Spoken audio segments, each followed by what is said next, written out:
Hello chess fans, this is Rick from Chess to Impress with a highlight of the 13th round of the 2023 Tata Steel Masters Tournament. Before the last round, Nordibek Abdusattorov from Uzbekistan was leading the tournament. Half a point behind him was Anish Giri. Abdusattorov had the white pieces against Jordan van Foreest in the last round, and Giri was white against Richard Rapport. And everything was possible. Abdusattorov could win the tournament outright.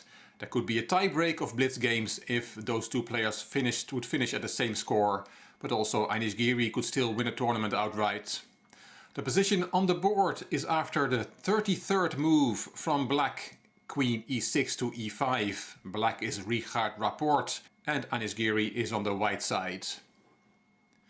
If we do a body count, we see Queen, Rook and a minor piece. 5 pawns for white and 6 pawns for black. The position is about even. Knight h5 check was played by Giri, and here the king has to drop back. And the position remains even.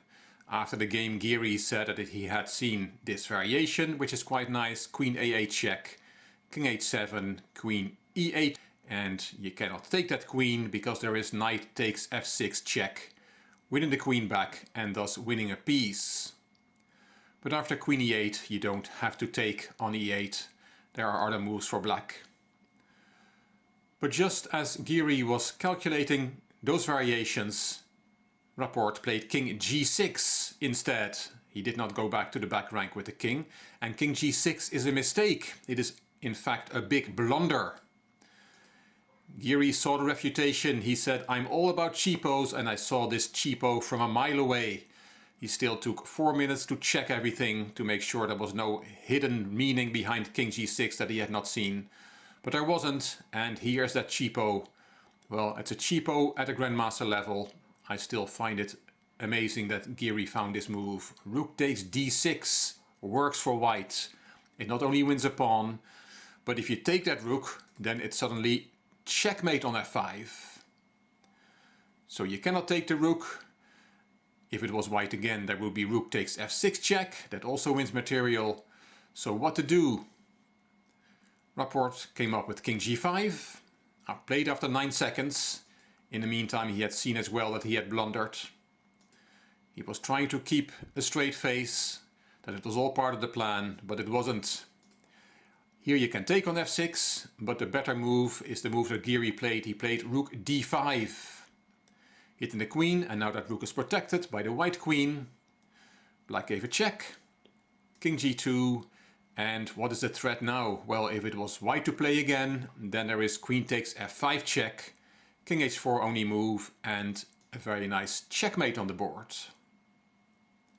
So that is a threat, and that's why bishop e7 was played by Rapport. Now the bishop is covering the f6 square. But it does not save black. Rook takes f5 check came, and there are different variations here. You only have 2 moves. You can go to g6 or h4. If you go to g6, which was not played, then there is a very nice move, rook f6 check. And again you cannot take the rook because of checkmate.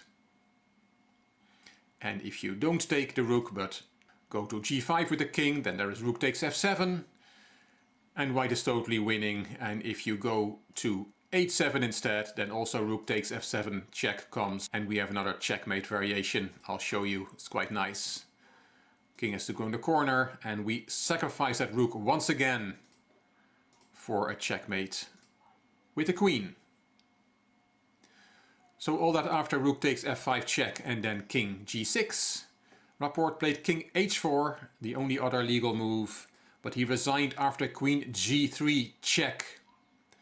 Giri is not going for checkmate, he's just going for a totally winning endgame with this move. Rapport resigned. You have to take on g3, that's the only move. And then knight takes. The threat is once again mate in 1. So you have to do something against that. Well, there is still rook c5, covering the h5 square. But then white has a very nice move, b4, kicking the rook. And if you then take on f5, there is knight takes f5 check with a knight fork, king g5 and knight takes e7. And you don't have to be Anish Giri to beat Richard Rapport in this endgame. Probably you and me can do that as well, if we're in good form. So Rapport resigned after Queen G3 check, and Anish Giri was now half a point ahead of Abdusattorov, who was still playing. And Abdusattorov lost with the white pieces against Jordan van Foreest. His position was about equal, and then it got bad, it got worse, and in the final position he was 3 points down.